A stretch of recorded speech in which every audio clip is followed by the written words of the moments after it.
Hi, I'm Harry Littman, host of Talking Feds, a roundtable that brings together prominent figures from government law and journalism for a dynamic discussion of the most important topics of the day. Each Monday, I'm joined by a slate of Feds favorites and new voices to break down the headlines and give the insider's view of what's going on in Washington and beyond. Plus sidebars explaining important legal concepts read by your favorite celebrities. Find Talking Feds wherever you get your podcasts. I signed an order appointing Jack Smith. And nobody knows you. And those who say Jack is a fanatic. Mr. Smith is a veteran career prosecutor. Wait, what law have I broken? The events leading up to and on January 6th, classified documents and other presidential records. You understand what prison is? Send me to jail.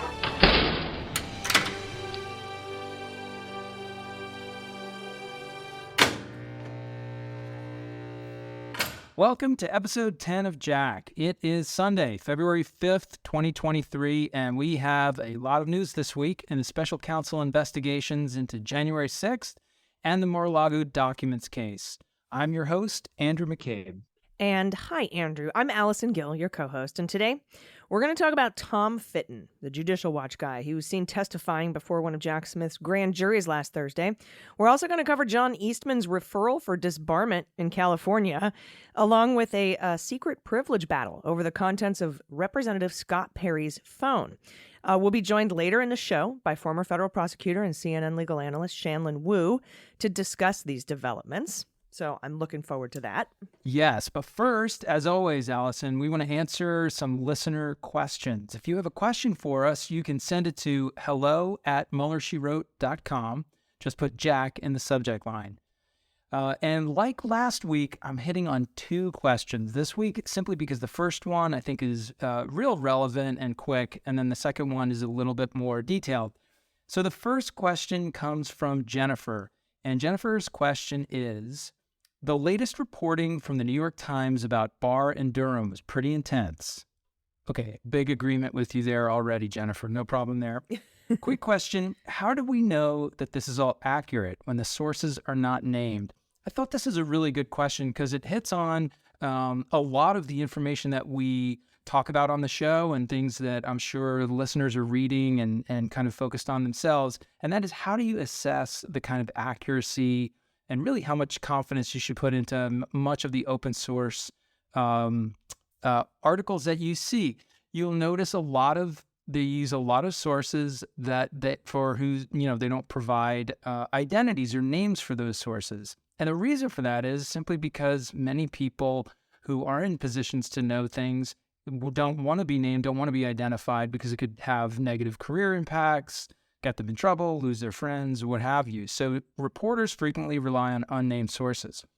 So from my perspective, when I'm reading an article and it's using a lot of unnamed sources, a couple of the things I look to are, first and foremost, the reputation of the institution and the reporter. And I don't just mean like those outlets that you like because they talk about the things you like to read or they, their positions are similar to your own. I mean like, legitimate, established, long-term media organizations, most of which comply with understood and widely accepted journalistic standards. And so, I tend not to put a lot of stock into a lot of the things I read on the internet from these fly-by-night websites and these obviously partisan websites. But, you can trust that, the Washington Post, Wall Street Journal, New York Times, Forbes, these long-term institutions that have been reporting and breaking news for many years, they all comply to a similar set of journalistic standards. And the same goes with the reporters. You have to always consider your source. If it's a reporter that's, got Pulitzer Prizes to their name and have been doing it for a long time, their personal reputation is on the line in everything they write, and they tend to be very careful about that sort of stuff. The second thing I look at is the number of sources. An article written based on one unnamed source, I don't put a lot of stock in it. But what you're seeing more and more, especially about things written about stories involving Trump or Trump world, you see many huge numbers of unnamed sources. The New York Times article on William Barr and the Durham investigation, the first paragraph or two, and I'm quoting here, says more than a dozen current and former officials contributed to the article. So in a situation like that, you're not putting all of your faith and confidence in one source. It's a whole bunch of sources that are all pointing in the same direction, providing similar information. You can have a little bit more confidence in that. And then finally, placement of sources. If it's sources that are like clearly inside an investigation and providing, very detailed reporting on specific conversations and how decisions were made, that is stuff that's, it's less likely to be made up out of whole cloth. It's not saying it's perfect, and we're kind of working in generalities here, but the placement of sources is always important to me. As a former intelligence professional, that's one of the things that we always looked at. Can these sources, could they possibly have this sort of information, or are they coming across these people, that sort of thing? So that's kind of what I think about. I don't know how you think about unnamed sources, Allison. Yeah, no, you pretty much hit every point that I would hit. Journalists all the time rely on anonymous sources. We hear it constantly, according to sources familiar with the matter who spoke on the condition of anonymity, to protect information or protect themselves. And I've come to find that there are some reporters that I put less stock in because they tend to rely on single law enforcement sources rather than sources from the Department of Justice. We also know that a lot of sources come from, especially in Trump reporting, That's from right. Trump lawyers. Or from, if it's a story about Greg Jacob, or if it's a story about Engel or whatever, it'll come from their lawyers who want to put the story out and get ahead of it, like the Weisselberg reporting that we got this week, for example. I'm sure it came from Weisselberg's lawyers because there is grand jury secrecy, so people in the grand jury don't talk about it. The courts who are overseeing the grand jury, Chief Justice Howell, she doesn't talk about stuff that goes on in the grand jury. And we're going to talk later in the show about one of those secret grand jury proceedings that somehow got out to the press, and how that might have happened as well. So, there are some reporters I tend to not listen to. There are reporters I definitely put a lot of stock and belief in. I tend to like the Post more than the Times because the Times has gotten a few things wrong in the past because on thinly sourced information, right? So yeah, you pretty much covered all the bases that I would tend to talk about myself. Excellent. So, It is a good thing question. to think about, though, as you're reading all this stuff. Always consider your source. Okay, the second question comes from a person who would prefer to be identified as an alarmed citizen. That could really describe a lot of us these days, but nevertheless, alarmed citizen writes in, the recent arrest of former FBI agent Charles McGonigal, former counterintelligence lead in the New York City office, and dual indictments in SDNY and D.C. on federal corruption charges stemming from influence peddling on behalf of sanctioned Russian oligarch Oleg Deripaska raises a slew of questions regarding federal involvement in FBI investigations and actions into Russian interference in 2016. All the more murky given recent New York Times revelations regarding Barr strong-arming Durham and his investigation, and also Berman railroading from the SDNY. So alarmed citizens' question is, these revelations haven't received media attention and public alarm that they seem to deserve. Do these revelations shed light or new angles on the Trump investigation? So I picked this question because alarmed citizen is really mashing a lot of stuff in here, and I thought it was an opportunity to kind of tease some of it out. So the references to the Charles McGonigal cases, the one in D.C. and SDNY, it's a fascinating situation there. It's one that Allison and I talked about on the Beans a couple of days ago. But I would caution you not to get that too tied into what we're looking at in this show about the special counsel investigations into January 6th and, of course, the associated document investigations. There's really not much overlap there. There's been a lot of talk about what sort of role that Charles McGonigal may have had in the initiation of Crossfire Hurricane, which was the investigation into potential Russian meddling in the 2016 election. I feel like a lot of that talk has been overblown. Having been there at ground zero when that case was started and been a part of all those conversations at headquarters around the major decisions in that case, I can tell you that Charles McGonigal did not play a big role, certainly at headquarters at all, in those decisions. And so I feel like people are kind of grasping at straws on that one. As far as the politicization of the institution, specifically DOJ, under the Trump administration, that is a theme and a problem, an issue that we've all been really concerned about and talking about for a long time. And I think the Barr/Durham investigation is a great example of that. I mean, there you have an illegitimate investigation that was opened really to settle political scores for the president, and therefore I believe, it's my opinion, a misuse of the Department of Justice and the criminal justice system to pursue what was essentially a political errand. And I think that's emblematic of a lot of what happened during the Trump administration under Barr's supervision of DOJ and also under his predecessor, Jeff Sessions.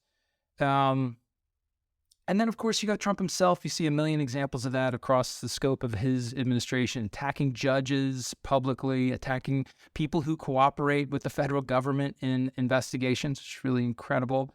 It all, probably no better example than the infamous Jeff Clark caper in the efforts to overturn the election in the lead up to January 6th. So there's a lot there that I think you can point to. So again, it's a consistent theme. How strongly those themes play into the current investigations of Donald Trump, I think the Jeff Clark January 6th angle, very relevant, and we'll see how Jack Smith handles all that stuff.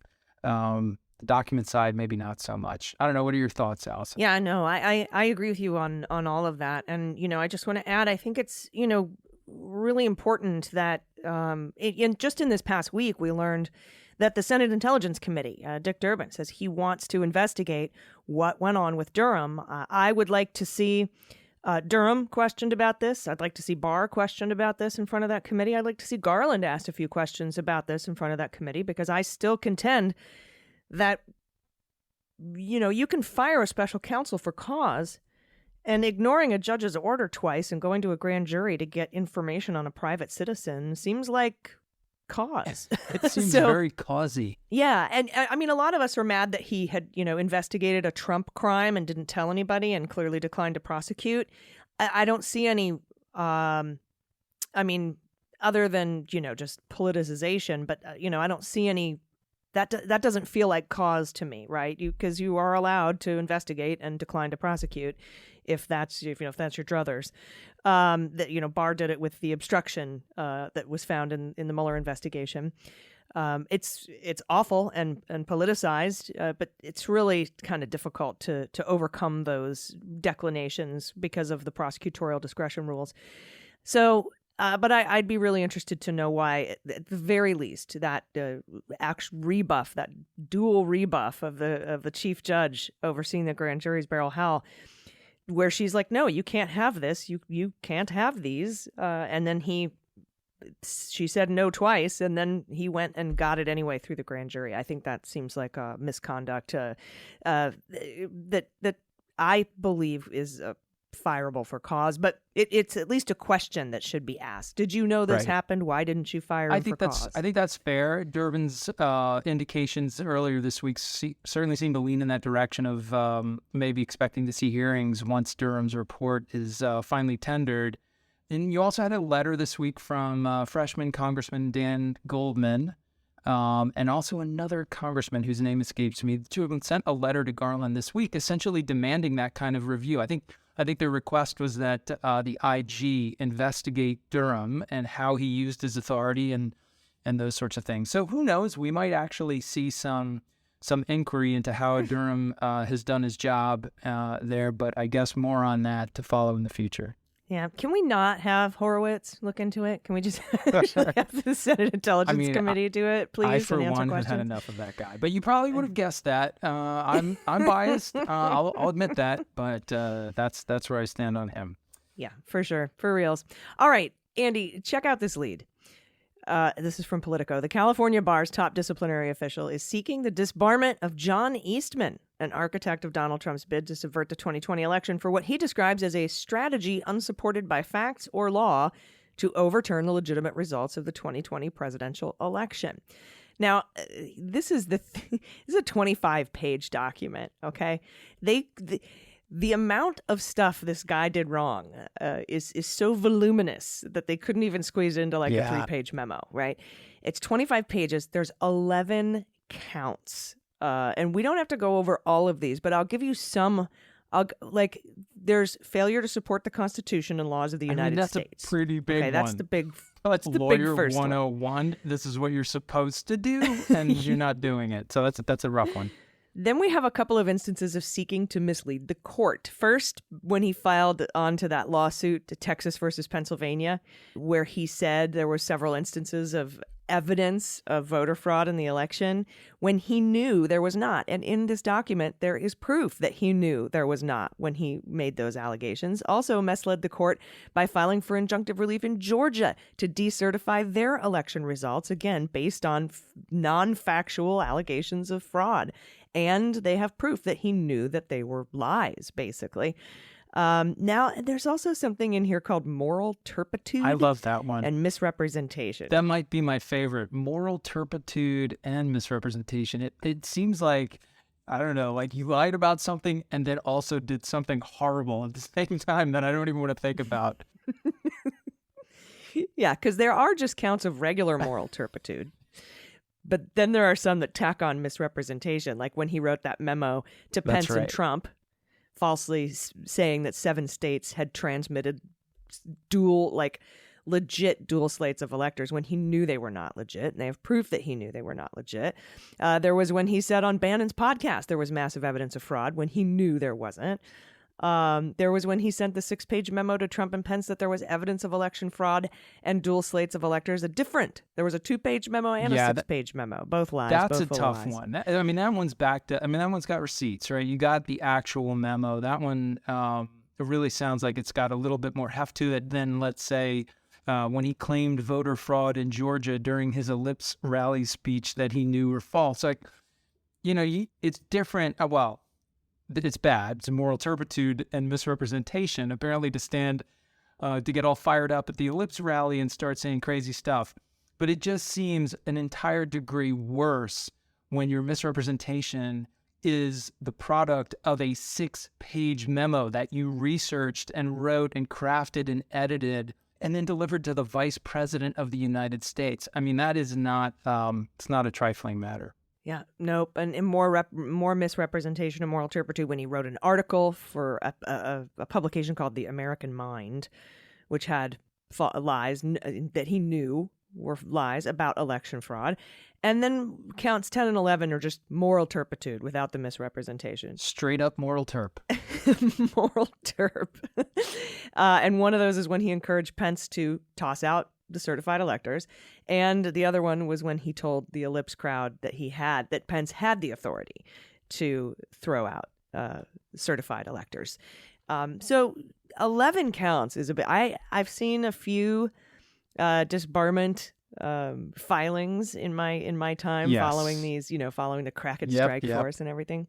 This is a big one. This is a lot. It is. And I feel like we're going to see what we saw in the Rudy Giuliani disbarment investigation, where they're going to sit down, they're going to crack their books, they're going to start looking at evidence, and they're going to immediately say, we have to suspend his license before we even complete our investigation. He's so bad. This is so dangerous. He's this is so egregious. And that's because that's what happened to Rudy. They sat down to start to look to investigate him. And normally when you investigate somebody for disbarment, you sit down, you go through all the facts, you have a couple of hearings, and then you decide whether they can have their law license still. But in Rudy's case, they were like, you're so bad, we have to suspend you while we investigate. I think we might see the same thing here. And possibly using Rudy Giuliani as an example in the Eastman case. It certainly could happen. And I mean, this is first of all, it's rare. It seems common because, as you said, we've been following these in the Rudy case and others, but it is actually rare for a state bar association to kind of come after a prominent lawyer. You see it typically in cases where it's a little more obvious. It's like, a lawyer steals millions of dollars from the attorney-client trust fund, things like that, where it's pretty cut and dry, instances of theft or fraud or something like that. But this is basically going after Eastman for the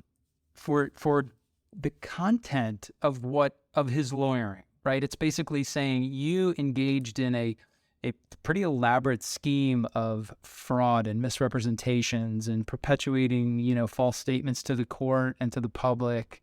You really don't see this very often. I think it's good that we're seeing it as commonly as we are in relation to these events because, hopefully other lawyers will think about this a little bit before they get roped into some of these schemes. If they're, seriously considering like, hey, I might lose my license over this, that's typically where you see lawyers back off an aggressive tactic. Yeah, agreed. And I think we'll see more disbarment hearings as time goes on, and as Trump, goes through a whole slew of lawyers that he tends to chew them up and spit them out, and they end up getting the raw end of the deal. I'm surprised that these lawyers that keep signing on to Trump cases haven't quite learned their lesson. Although Chris Kise came in and said, "I want $3 million up front, and I'm not going to lie to the court for you."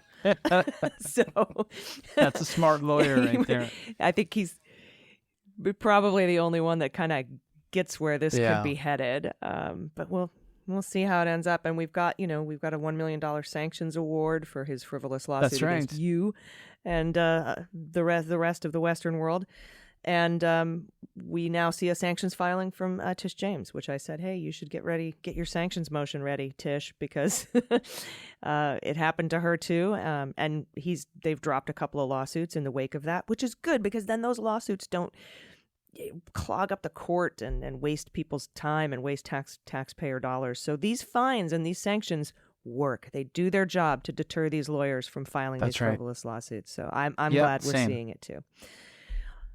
All right. Well, hey, we have a surprise for you. We're going to be right back after this break with former federal prosecutor and CNN legal analyst. Our friend Shanlon Wu is going to join us. We're going to talk about a couple of things, including Tom Fitton testimony to the grand jury, Jack Smith's grand jury. And we're going to talk about the secret clandestine hearings about Scott Perry's phone. So it should be very interesting. I'm looking forward to getting his insights on these stories. We'll be right back. I'm Greg Oliar. 4 years ago, I stopped writing novels to report on the crimes of Donald Trump and his associates. In 2018, I wrote a best-selling book about it, Dirty Rubles. In 2019, I launched Prevail, a bi-weekly column about Trump and Putin, spies and mobsters, and so many traitors. Trump may be gone, but the damage he wrought will take years to fully understand. Join me and a revolving crew of contributors and guests as we try to make sense of it all. This is Prevail. So, Renato, do you still have your own podcast? Yeah, it's complicated. What's so complicated about a podcast? That's the name of the podcast, remember? Oh! Will you still be exploring topics that help us understand the week's news? You bet. But we'll have a new name because we're going to be working together to explore complicated issues that are dominating the news. Working together? Yeah, you're hosting it with me, remember? Oh, right. Wait, does that mean our podcast is going to have a steam mop segment? Let's not get carried away. But we'll discuss hot new legal topics, so check out our new episode coming soon to everywhere you get podcasts as well as YouTube.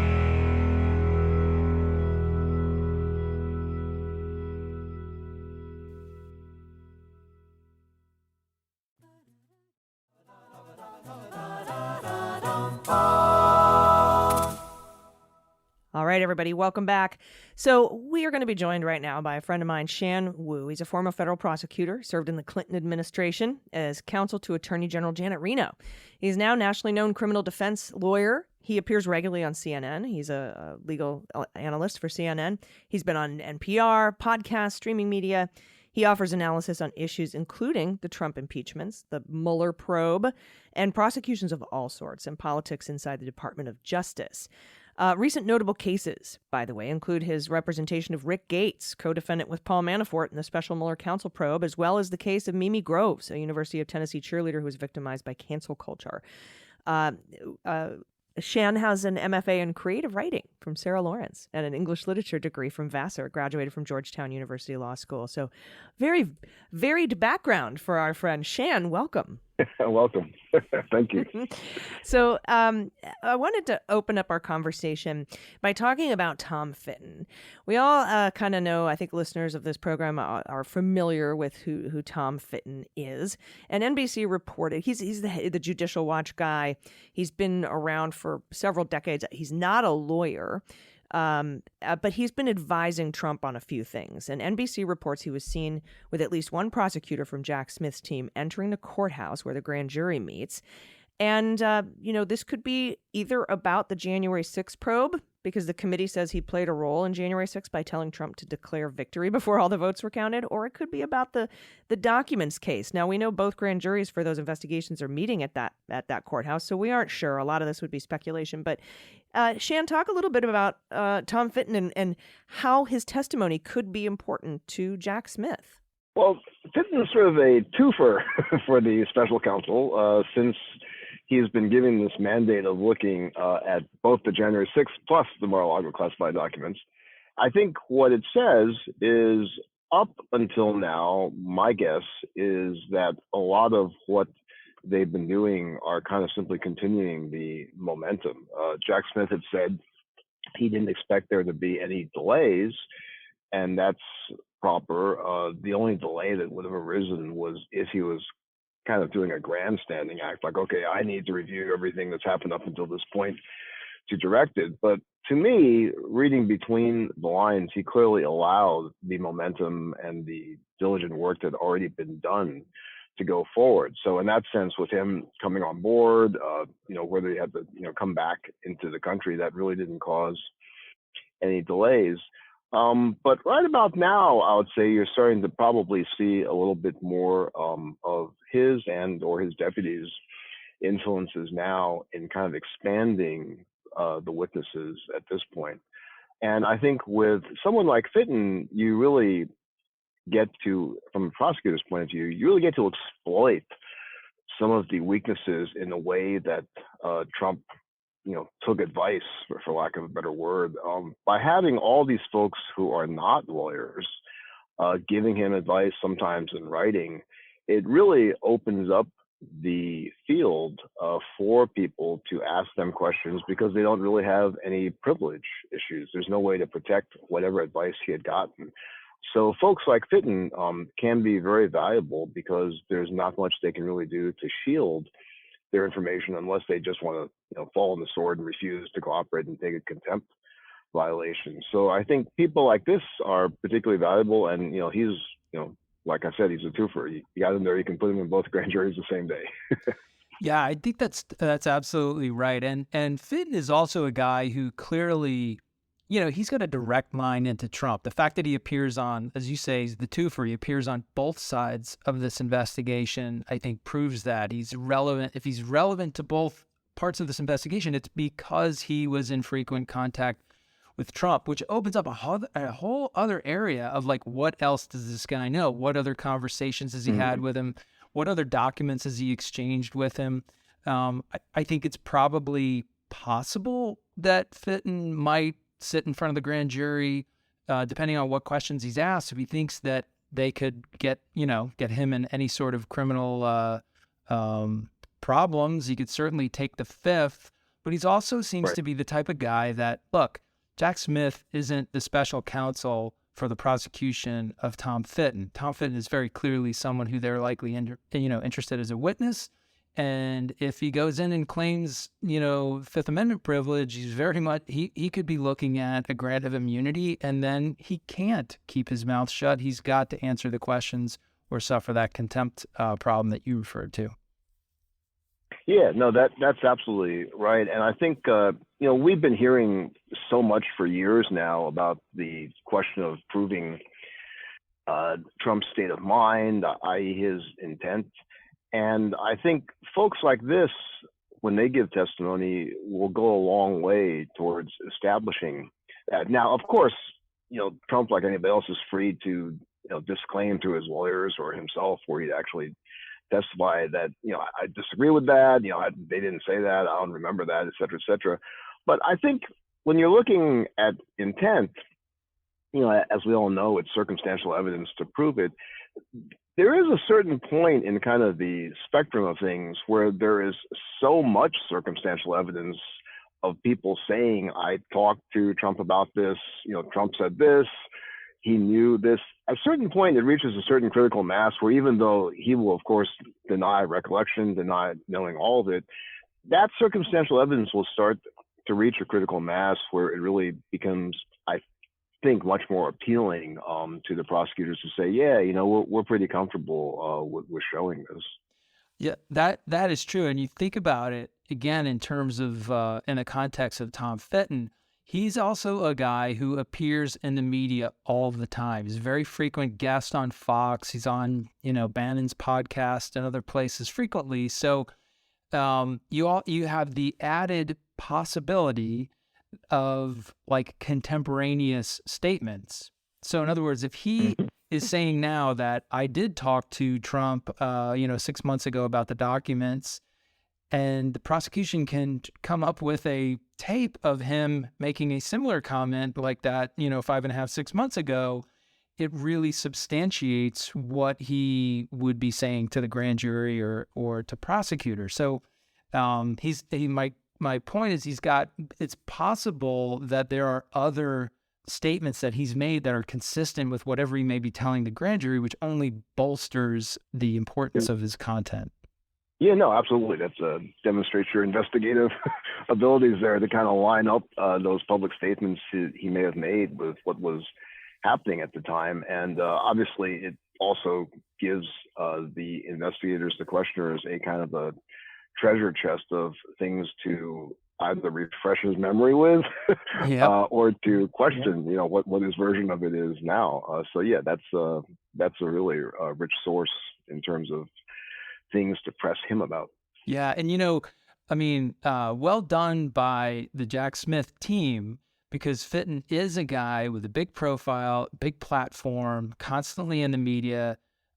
Clearly, they're not afraid of bringing somebody like that into the grand jury, even though they know that as a witness in front of the grand jury, he could turn around, walk out of his several-hour session, and immediately talk to the media about all the questions he was asked and the sort of things that the government is interested in and that sort of stuff. And they don't, that apparently did not dissuade them from bringing him in front of the grand jury. So I think that's a good sign of their aggressiveness.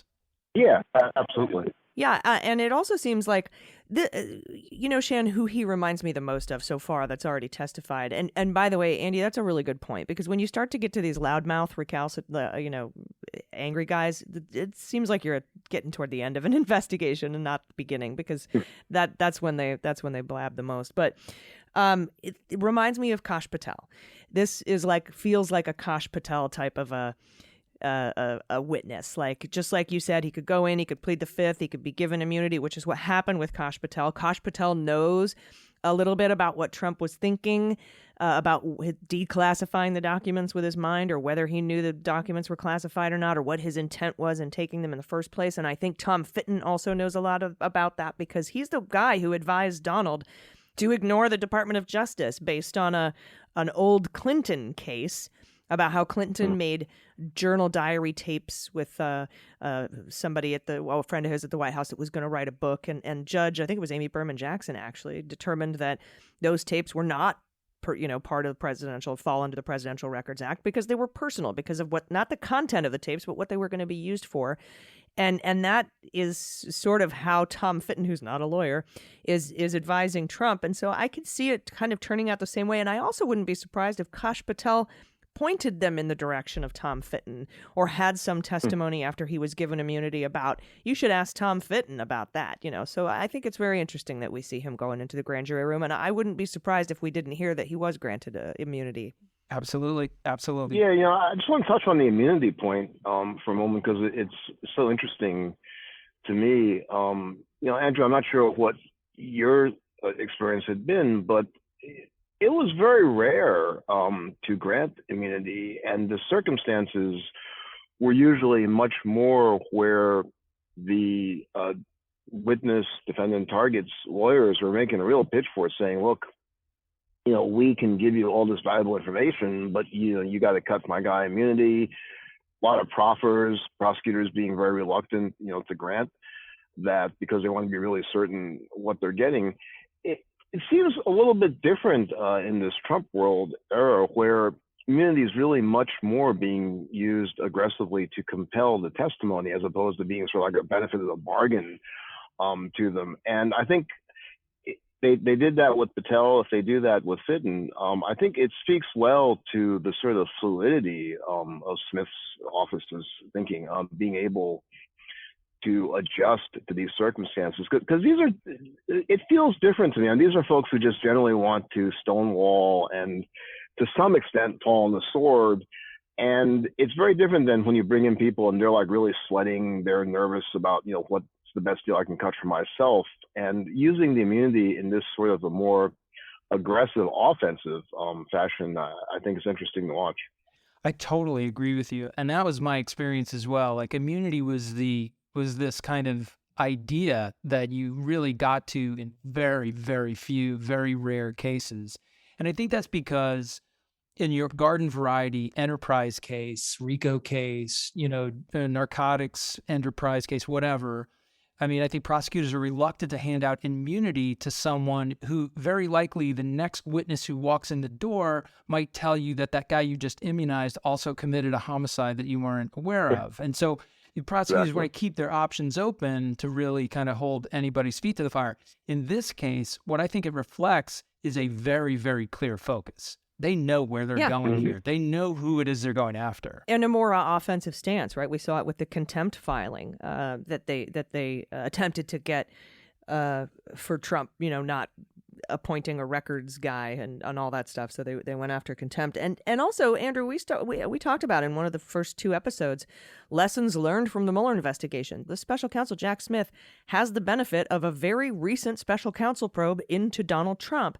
And one of the lessons learned might have been like, hey, you got to go after these guys with immunity because they're going to blow up their own plea agreements and mess stuff up. We saw it happen quite a bit in the Mueller investigation. And so that could be a valuable lesson learned and maybe why Jack Smith is taking this more aggressive stance that Shan's talking about.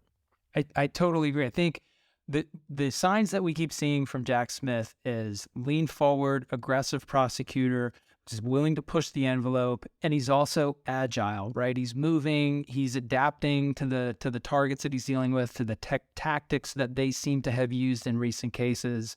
And he's, not afraid to reach back into the toolkit and go to something like immunity or other tactics to drive this thing to a conclusion. Awesome. All right, we have to take a quick break, but we're going to be back with our friend, former federal prosecutor, CNN legal analyst Shanlon Wu. We're going to talk about the secret grand jury battle to get at what the contents of Rep. Scott Perry's phone. So stick around. We'll be right back.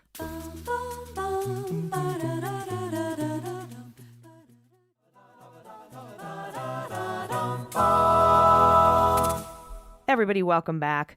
We are talking with our friend Shanlon Wu, former federal prosecutor, CNN legal analyst. And Shan, we already know, going back to at least May of last year, the Department of Justice has been trying to get at Scott Perry's phone. We know that the DOJ investigative team had contacted the DOJ filter team and asked them to prioritize emails back and forth to Scott Perry from a tranche of emails they had gotten pursuant to a search warrant from Klukowski, Clark, and Eastman, right? And they did. And then shortly after that, they got a search warrant. Now, this was the Inspector General. Inspector General agents got a search warrant to grab and image Scott Perry's phone. And then later, asked for a second search warrant to access the contents of the phone. And I wanted to ask before we get into, these secret grand jury battles and trying to overcome these privilege issues with a representative of Congress.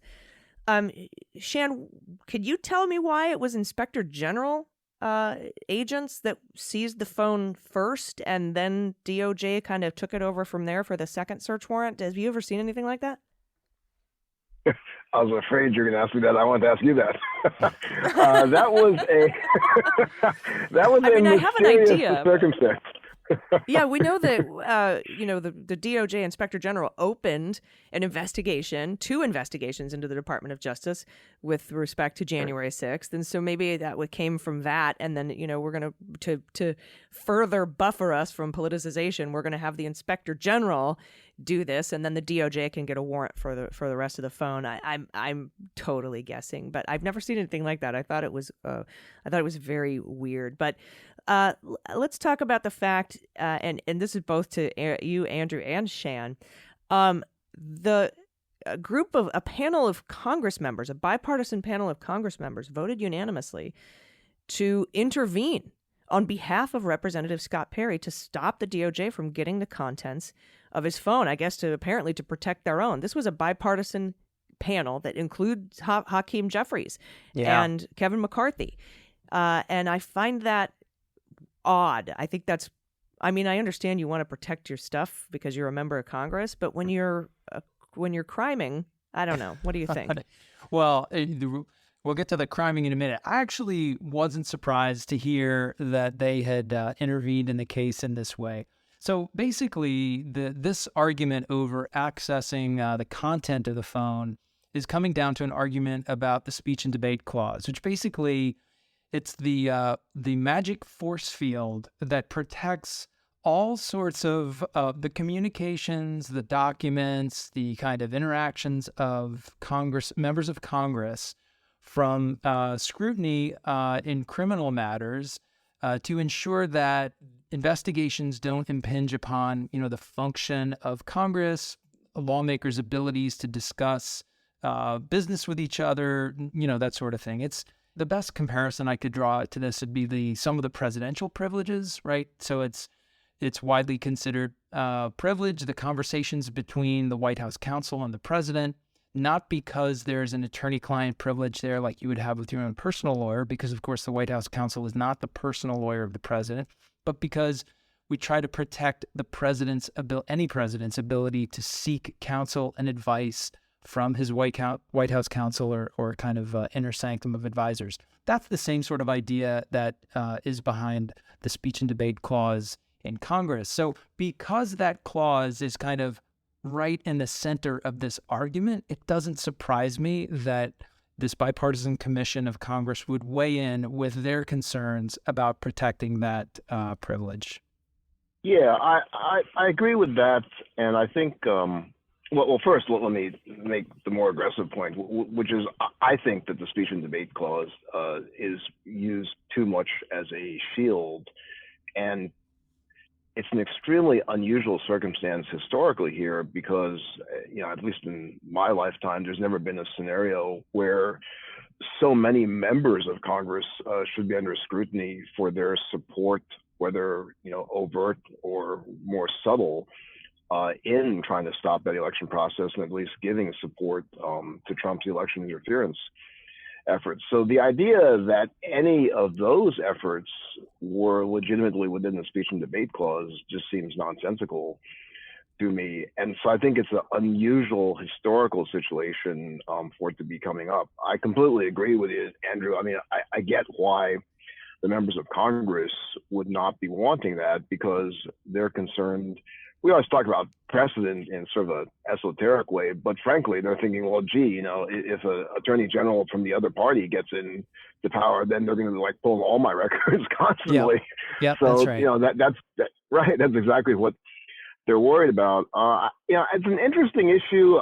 I would like to see it sliced and diced a bit, and it will be through the court system. And it might be nice to see the Supreme Court reaffirm that, but DOJ is going to be, if they can avoid it, they're going to be very reluctant to have a bunch of appellate precedent and maybe have SCOTUS rule on it because that's the last thing that they want. I mean, the appellate nerds are always saying, think 3 times before you really have anybody make law on this in terms of the judges, because if it goes wrong, you're stuck with it. You're stuck with it for a long time, right? Yeah. So it's interesting. I'd like to see them clear it up, but I don't know if they want to. Yeah, it's be careful what you wish for. Anytime you're dancing this close to the edge of something that would likely end up in front of the Supreme Court. I agree with you. Like, I don't think it's an appropriate application of the privilege on these facts. I'm not surprised that Congress is trying to defend it. They don't want to lose any part of the privilege, but I can almost imagine a kind of, Solomonic resolution here. I can imagine, a careful review of the content of the phone and then separating out any conversations that are not with, let's say, other targets of investigation. That's just one way to do it. So you could basically quarantine stuff that you think would probably be pretty clearly in the speech and debate lane, and really only focus on those things that might be part of an ongoing criminal conspiracy, which would likely be, that's one of the ways to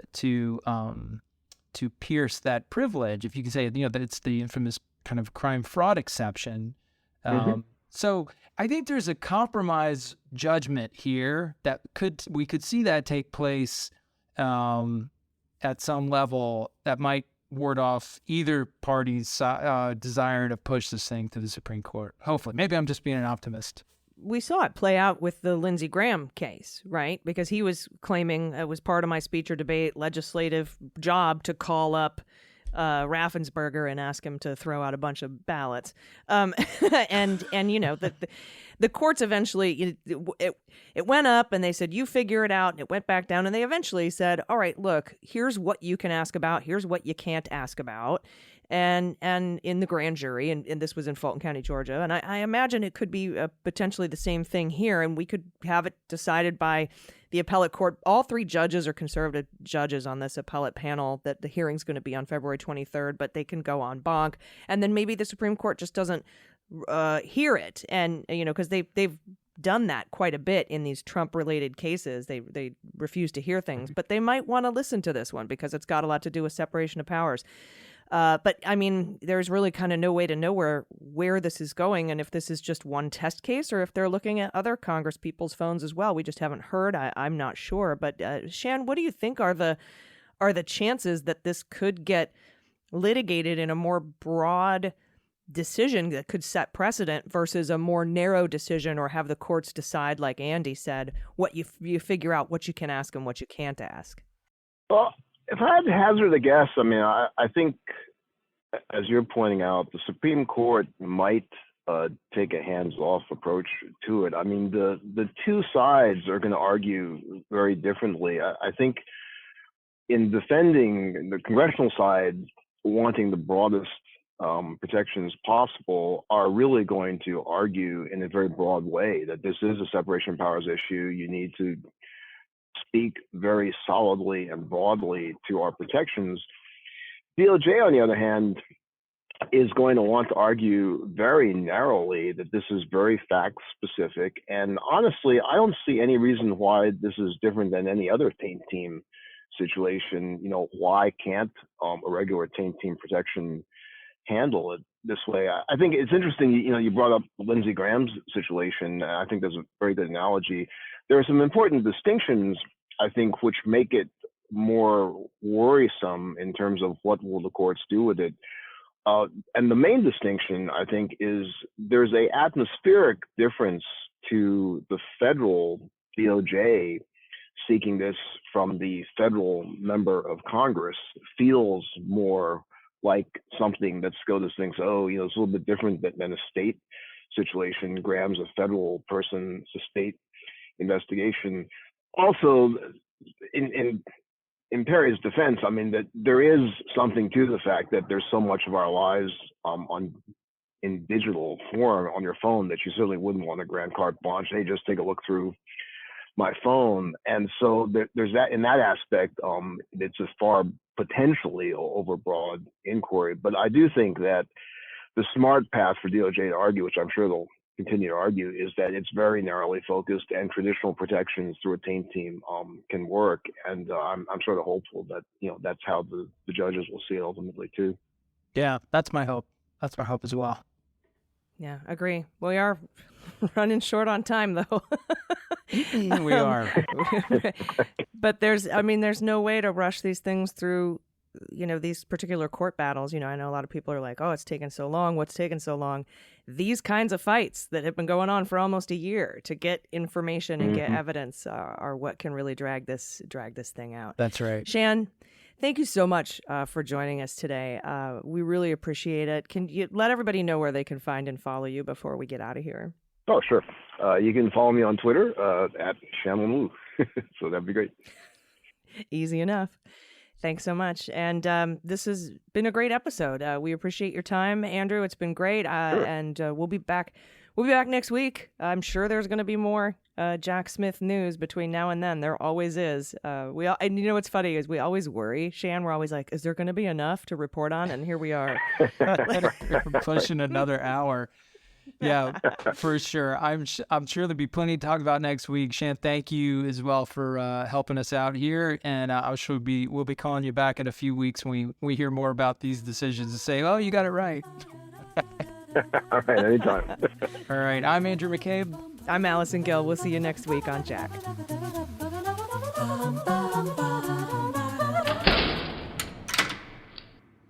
Hi, I'm Dan Dunn, host of What We're Drinking with Dan Dunn, the most wildly entertaining adult beverage-themed podcast in the history of the medium. That's right, the boozy best of the best, baby. And we have the cool celebrity promos to prove it. Check this out. Hi, I'm Allison Janney, and you're here with me on What We're Drinking with Dan Dunn. And that's my sexy voice. Boom. Boom is right, Academy Award winner Allison Janney. As you can see, celebrities just love this show. How cool is that? Hey, this is Scottie Pippen, and you're listening to The Dan Dunn Show. And wait, hold on. The name of the show is what? All right, sure. Scottie Pippen momentarily forgot the show's name, but there's a first time for everything. Hey, everyone, this is Scoot McNairy. I'm here with Dan Dunn on What Are You Drinking? What's it called again? Fine, twice. But famous people really do love this show. Hi, this is Will Forte, and you're, for some reason, listening to What We're Drinking with Dan Dunn. Now, what do you mean, for some reason, Will Forte? What's going on? Hi, this is Kurt Russell. Listen, I escaped from New York, but I couldn't get the hell out of Dan Dunn's happy hour. Please, send help. Send help? Oh, come on, Kurt Russell. Can somebody out there please help me? I'm Dita Von Teese, and you're listening to What We're Drinking with Dan Dunn. Let me try one more time. Come on. Is that right? Sorry. What we're drinking? It's amazing. It's amazing. Right, is it right? Ah, that's better. So be like Dita Von Teese, friends, and listen to What We're Drinking with Dan Dunn, available wherever you get your podcasts. MSW Media.